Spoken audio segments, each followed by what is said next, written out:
Imagine an armored beast that can fire 3 massive shells in just 9 seconds, calculating a trajectory so precise they all hit the exact same target at the exact same moment.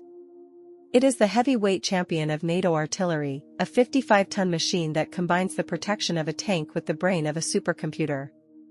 This is the Panzerhaubitze 2000. Born to dominate the plains of Europe, it has become the gold standard for long-range destruction. Today, we are exploring the German engineering behind this rapid-fire fortress and how its steel rain is redefining the modern battlefield in the 21st century. The origin of the Panzerhaubitze 2000 dates back to the 1980s, following the collapse of the international SP-70 project. When Germany decided to build its own self-propelled howitzer, the requirement was simple but nearly impossible: it had to be faster, tougher, and more accurate than anything the Soviet Union could produce. Working with Wegmann and Krauss-Maffei, German engineers designed a platform that abandoned the old manual loading systems of the past. They envisioned a fully automated digital warship on tracks, capable of delivering devastating firepower while remaining mobile enough to avoid any counter-battery response. Engineering the PzH 2000 required a masterpiece of automation. The heart of the vehicle is its chrome-lined, 52 caliber barrel, designed to handle extreme pressure and rapid thermal expansion. Unlike older systems that required a large crew to heave heavy shells, the PzH 2000 features a fully computerized ammunition management system. This robotic loader can pick a specific shell type from the magazine and ram it into the breech in seconds. This innovation turned a complex artillery piece into a machine gun howitzer, capable of a burst rate of fire that shocked military observers during its initial testing. The chassis was built using components from the Leopard 2 main battle tank, giving the PzH 2000 incredible off-road mobility despite its massive weight. In 1998, the first units officially entered service with the Bundeswehr, representing the most advanced artillery system in the world.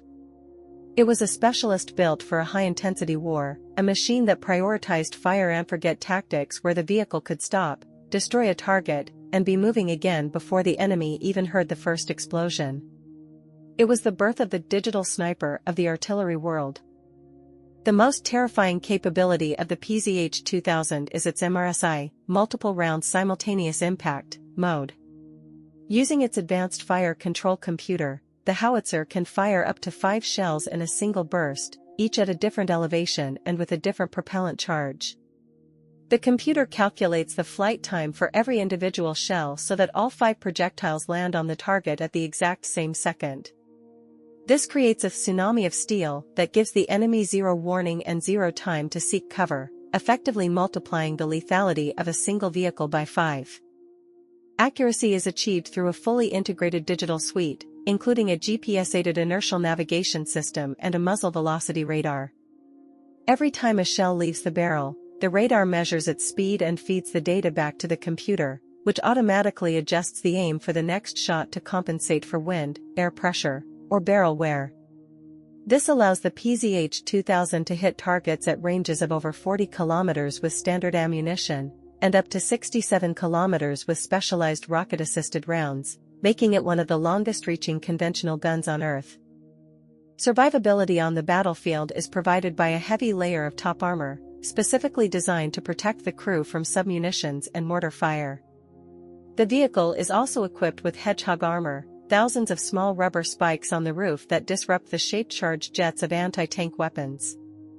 This protection, combined with its high speed of over 60 km per hour, allows the PzH 2000 to operate closer to the front lines than traditional artillery, providing a protective umbrella that is both mobile and incredibly resilient to enemy retaliation.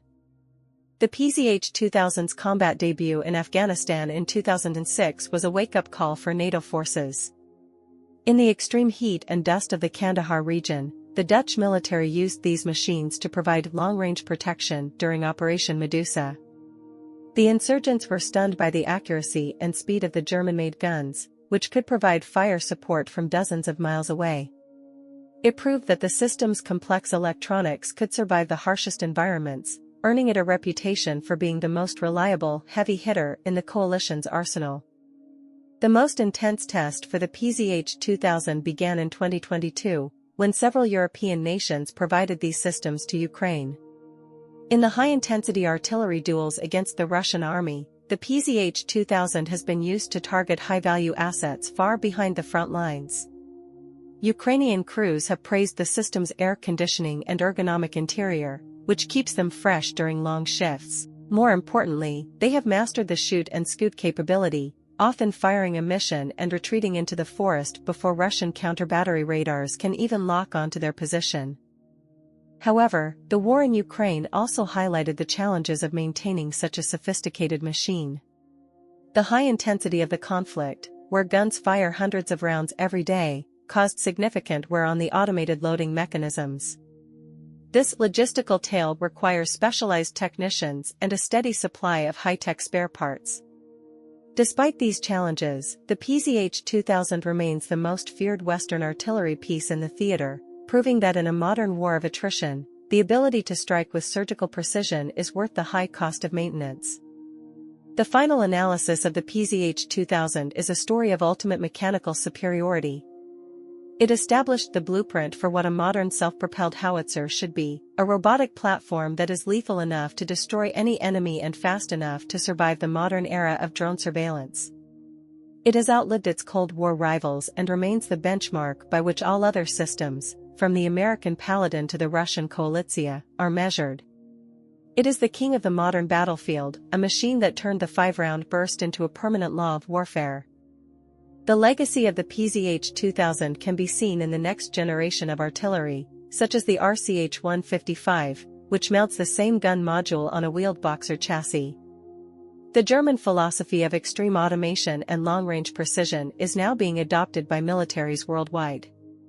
The PzH 2000 taught the world that a modern army must be digitally integrated, and that the ability to process data and fire accurately in seconds is the ultimate form of protection. It remains a source of immense industrial pride, representing the peak of European military engineering. Standing next to a PzH 2000 today, you feel the imposing presence of a true heavyweight predator. It is a massive, clean-lined machine that radiates a sense of absolute industrial competence.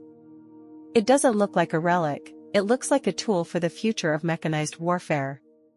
From the mountains of Afghanistan to the plains of the Donbass, the PzH 2000 has remained the ultimate tool of security.